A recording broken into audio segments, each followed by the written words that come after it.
welcome back. You're still watching the Afia Morning Show this Wednesday morning. I'm Nathalie once again.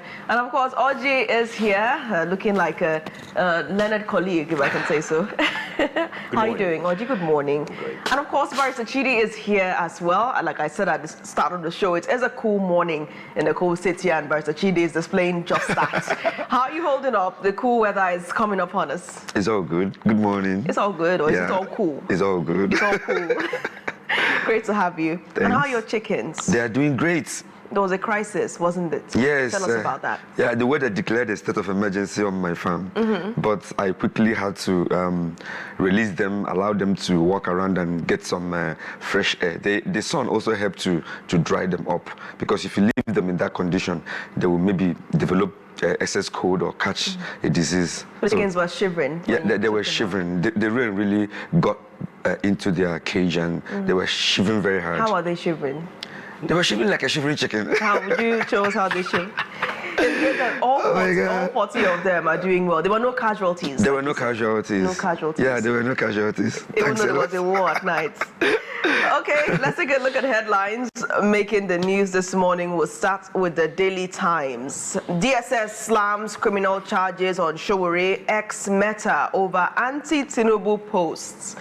Billions invested, but Africa's 5G dream still out of reach. Billions invested, but Africa's 5G dream still out of reach. Court upholds ICPC's investigative powers in Kano scholarship funds case.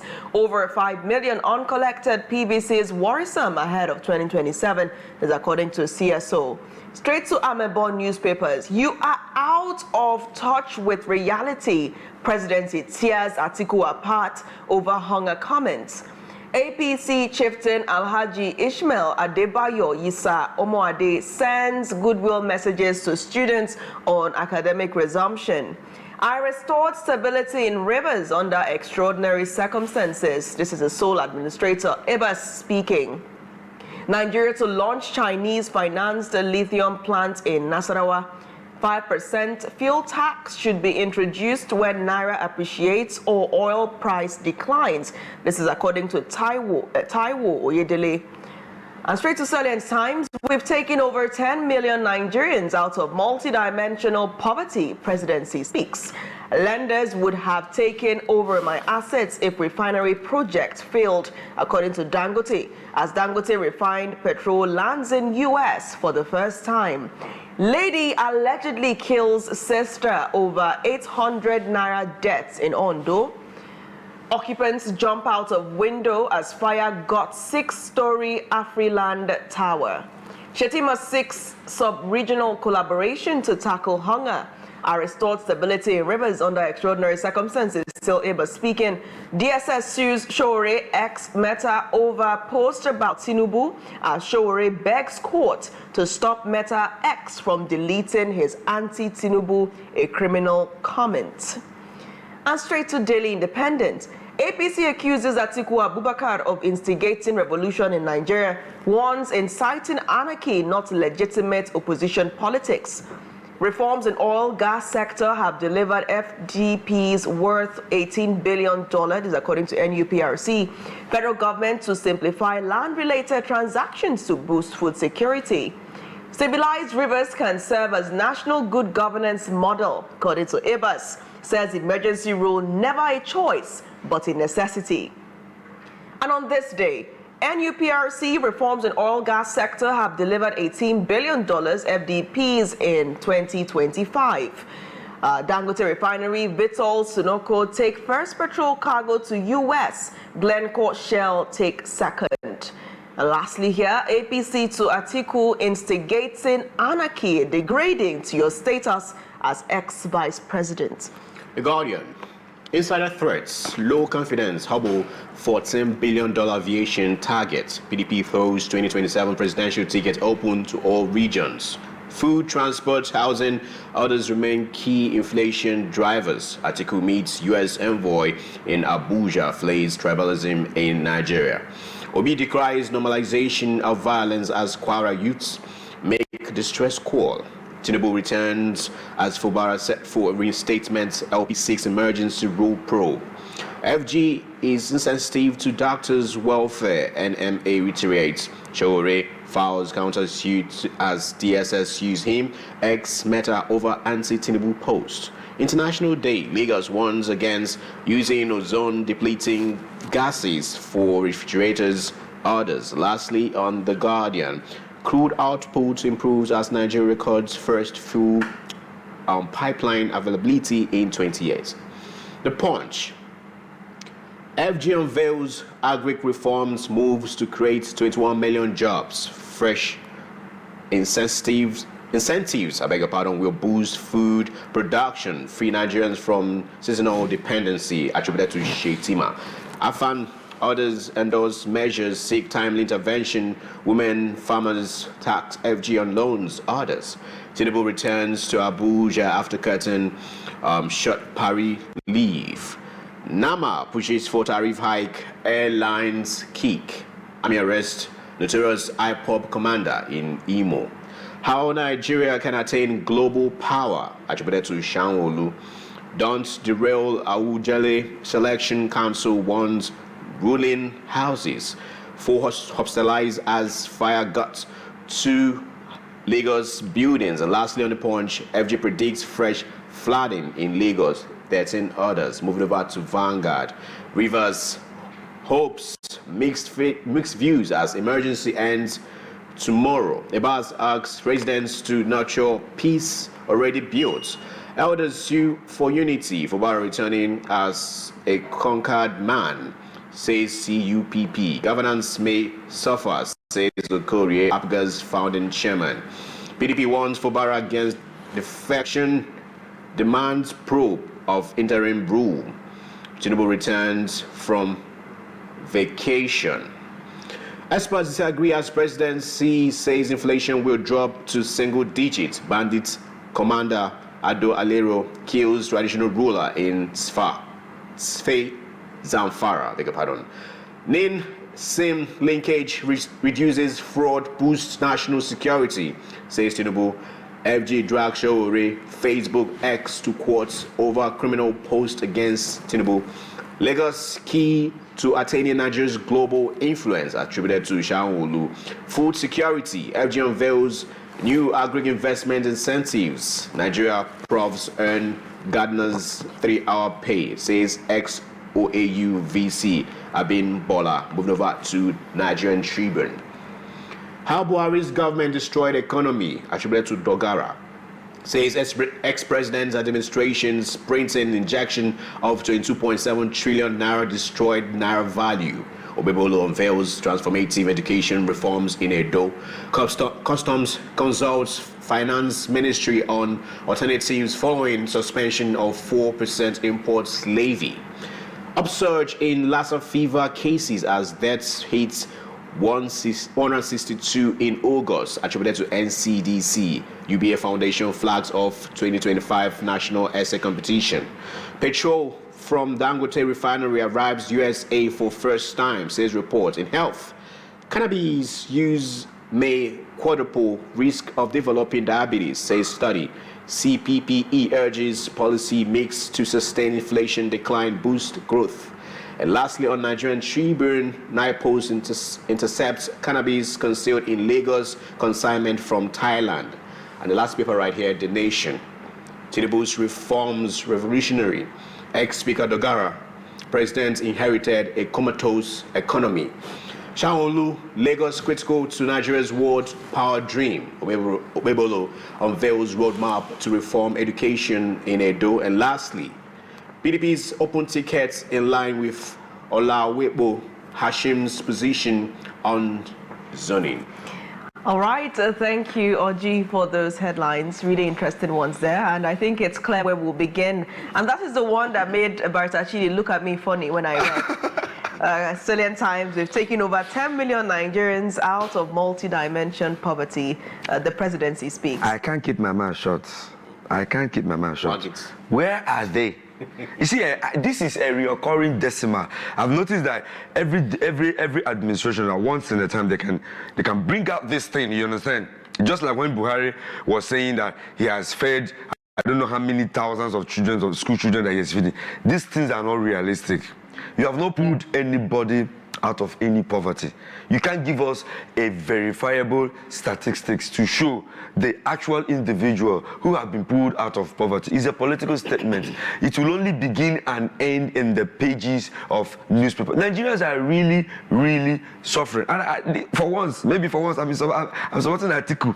You understand? I'm not supporting him on his issue of tribalism or whatever he's saying. He himself, you understand, he has done things that make him look like, a tribalistic person. But on the issue of hunger in Nigeria, on the issue of lifting this number, it doesn't make any sense to any. I don't know whether politicians think that we can't reason, whether they think that all Nigerians are fools, or probably, maybe, I read something sometime, the advisors are not really telling them what's on the ground. They're not really informing them about what is obtainable in a society. You can't tell me that you have pulled this number of people out of poverty, and Nigeria is still the way it is. What are the indices? You understand? How can we be in this kind of economic problem we are having, and you are kind of alleging that you have pulled people out of poverty? You should first of all heal the economy. I don't know whether you understand where I'm coming from. The economy should breathe again. You should first of all be telling us the things that you have done to alleviate the economy, to make the economy in a good shape. It is the good shape of the Nigerian economy that will make people, come out of poverty. I don't know whether you understand what I'm talking about. So you can't just jump, the economy is bad, the economy is battered, and you have lifted people, millions, out of poverty. But the economy, I keep on saying that you can rig election, but you cannot rig economic reality. You understand? It's there looking at you every day. So I don't agree with Mr. President that those number of people have been lifted out of poverty. No, I think more people have been actually drafted into what we call, structural poverty. You understand? Poverty in all sides, poverty, energy, food, anywhere. The poverty rears its ugly head on every day, except if you're not interacting with real human beings on the street, trying to go to the market to buy something, trying to buy fuel, trying to pay school fees. You would definitely see that Nigerians are really, really suffering. And Mr. President is not listening to them. He would rather listen to IMF and the president of Paris, France, and those who want him to take loan from a World Bank, so that we can, our debt profile will continue to increase. Where do we go from here?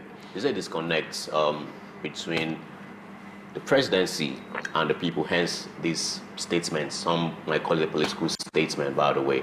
Or they're actually making the policies, but along the line, midway, it misses because money misroad goes somewhere else instead of the right place it's meant to go to. Let me tell you this, you can grab power, okay, but you cannot force competency. It's something that is in you. It's something that it's okay. Go and bring out their campaign promises. They need hope. What have they done to really, really achieve that? You understand? How can you come up on the very first day of your inauguration and you say that subsidy is gone without any committee meeting, without any you have not even appointed ministers, you have not assessed the economy. On your first day, you say subsidy is gone. Have we recovered from that? Nigerians have not recovered from that statement. Subsidy is gone. We have not recovered. I'll check something there. Assuming it was Peter Obi who became the president of Nigeria and made that, huge, bold statement, would you believe him more than a Tinubu? Is it because he's President Tinubu we know and all that, and everything that surrounds him? That's the reason why we had all that upsurge, in the country because of that singular statement. Assuming it was a Peter Obi that made that statement, would you believe him more? It's not about the person that makes the statement. It's about the impact of the statement, yes, the and impact, the policy behind the statement. The impact. If Obi comes on the first day of his inauguration and he said subsidy is gone, you understand, without any plan, without anything, just like we are witnessing with this current administration, I will not spare him for one day. Ripple effect. No, it will definitely. The economy of this country does not know the face of any president. Okay, see, it reacts to reality. It's all about trust. Trust here. Yes. Okay. President Tinubu made that bold statement. Trust was the issue, but when a Peter Obi makes that statement, would trust be the issue? Let me take you back a little bit. That was Obi's idea, okay? removal of subsidy, he was the one droning it into the people that he would definitely remove subsidy. But he said the one thing, that he will improve infrastructure, that he will take care of transportation, and he will empower locals to go into production. And this thing should happen over a protracted period. So when you see that the economy have bounced back, when you see that you've given people back the ability to go out there and make money, and when you have empowered the private sector, that's when you will now boldly come out and remove subsidy. It must be discussed. It must be in every level of government policy. It must be discussed. It's not just something that you can come out, boom, you just take it off, and then at the end of the day, you start groping in the dark. Since they removed subsidy, this very administration has been groping in the dark. Tell me, give me one economic policy that they rolled out which alleviated the suffering of the masses. No, just tell me, is there any one good thing that this government have done? The only thing why we are not being hardest hit is because of the few state and governors, you understand, who are cushioning the effect through agriculture, through relief material, and through other things that are making life a little bit, and also the coming into effect of Dangote Refinery. You can imagine when subsidy is gone and we are importing all this fuel. Can you really imagine where we have been to? Let me tell you another thing. What did this government tell us about the refinery in Port Harcourt? Do you know how much that refinery had got down? We were expecting another refinery running, with the Port Harcourt, with Dangote Refinery. That would have made our economy, a little bit, easier for the people. But that was a white elephant project, another white elephant project. Before, over a few months, bam, the fuel that they were even dispensing, we are few ahead. They were in the reserve. They never produced anything. Money have been spent. I don't know whether you understand why I am sounding like this. I'm so much worried because things are not done the right way. And we're making publications on newspaper that 10 million Nigerians have been rolled out of poverty. Let me get you. It doesn't add up. Let me get you. It doesn't add up. Let me get you annoyed more. So the money is saved from removal of subsidy. Where is the money? Okay. Yeah. Okay. Where are the money? Really interesting one there. So let's head to Daily Times, right? And the top story here: DSS slams criminal charges on Showore ex Meta over anti-Tinubu posts. So right now we're seeing that the case has gotten to court. Showore is not backing down. He's been written to by the presidency, by Onanaga, of course, spokesperson, telling him to, rethink that post. This happened and he's been updating his followers on the developments in this case, and he is maintaining his stand, citing laws. He's not going to take down the post describing Tinubu as a criminal because of what Tinubu said in Brazil about corruption on the decline in Nigeria. So the presidency is trying to put what was said in perspective, but Showore is still posting hashtags saying Tinubu is a criminal. As a matter of fact, still saying that this could actually trend, hashtag Tinubu is a criminal. But what do you make of the post by this activist, Showore, and the language of the federal government against that post? The federal government will do everything to manage the image of Mr. Tinubu, okay, because it is actually an image that requires management. I am not the first person that said it, okay? Our dear president has cases to answer, okay, both within and outside the country. And if an activist like Showore takes on him based on recent statement, I don't think anyone should blame him for that. We are not enjoying good governance. Outside there, we are not even being respected because of so many rumors around Mr. President being involved in drug deals and a whole lot of things, surrounding his past. And for once, Mr. President have not come out to clear Nigerians on all those issues. Probably, I don't know why he's doing that. There was a time the U.S. wanted to release certain documents based on his past activities in the U.S. And he actually went to court to file an injunction, or rather to file a motion stopping court from releasing those, which means something is really, really wrong somewhere. And let me tell you one thing. It's good for him to be flying all around the world and trying to see how he can bring in foreign investors and do good to the image of Nigeria. But those allegations of criminality, they speak loud than any economic policy that you can bring out. So I'm of the opinion that instead of his aides and his, advisors trying to run around and see how they can manage this broken image, they should, advise Mr. President to come up boldly and address Nigerians on certain issues that has to do with his identity, that has to do with his past life, and that has to do with his drug allegations. I don't know how far the federal government will go in this case. Showore has also filed a counter suit, you understand, warning, or rather trying to tell X and Meta not to take down his post. The only thing that can make them to take down his post is when probably Nigerians start reacting, okay, that the post is against any policy. But apart from that, I don't think anything will make them go down to reduce that post. Let me tell you one thing. When we use everything that we have to grab power, you understand, when a particular government is dripping with a lot of illegitimacy, you understand, instead of them to focus on economic policies that will make the life of people better, they will end up using a whole 4 years trying to manage a broken image. That's why legitimacy is very, very important in any election. Now, we're already running out of time, but we have so many headlines to look at, and we have to cascade straight to Vanguard. Rivers hopes mixed views as emergency rule ends tomorrow. So I like how Vanguard puts it. Emergency ends tomorrow. Emergency ends tomorrow. Rivers has been in a state of emergency for 6 months. For 6 months, and then you see President Tinubu is back. I mean, there's no confirmed tie that this is why he came back. Of course, official reasons would also come up eventually, but essentially, the views are divided. Yeah. But in COP say that Fubara is returning as a conquered man. Some fear about the nature of governance in Rivers now that he's a conquered man, as purported. What's your take? And LP is suing for the emergency rule to be kind of investigated. Yeah, they should probe yes, it should be probed. I think he should be probed. He should be probed because the power that be may not allow him to be probed. But under normal circumstances, he should be probed. Okay, the money of Rivers people that he expended within this period should be looked into. Appointments should be looked into. Everything surrounding the election should be looked into.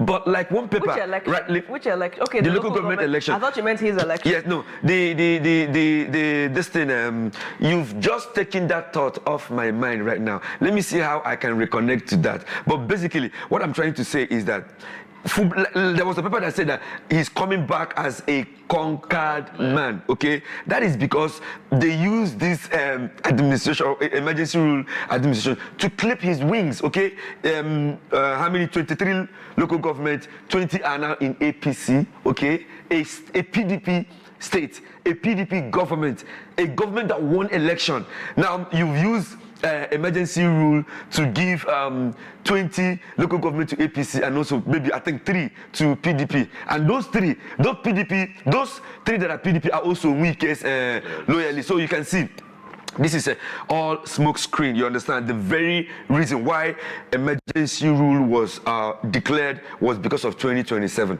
and you cannot take. Let me tell you one thing. I don't think that Fubara is gone. I don't think that Fubara has been totally defeated. He still have 2 years to, run. So let's see. Let's watch and see what's gonna happen. I don't know whether he will go to court to challenge the emergency rule and all the decisions taken. So let's shift away from there to Daily Independent. APC accuses Atiku Abubakar of instigating revolution in Nigeria. Is that what Atiku is doing? Is he instigating anarchy and a possible revolution? No, I don't think. I totally disagree with APC on this one. Atiku is calling them out on an important point that it's on the corner right now, even as we speak. Okay, hunger is a real thing. It's not something that should just end on the pages of newspaper. Nigerians are hungry. Now, when you go to the market, you can agree with me that Nigerians are really, really hungry. There's a multi-dimensional poverty that Nigerians are going through. The Naira is not improving. There's no hope that energy will improve. Prices are not really going down. So you can't just come out and tell me that you have lifted Nigerians out of poverty. Atiku is right on this one. A lot of Nigerians are going through multi-dimensional poverty, and the policies being initiated and implemented by the federal government is not even in any way, look as though it will help us. I think a few days ago, I saw something on the newspaper where they say that it's something about trade.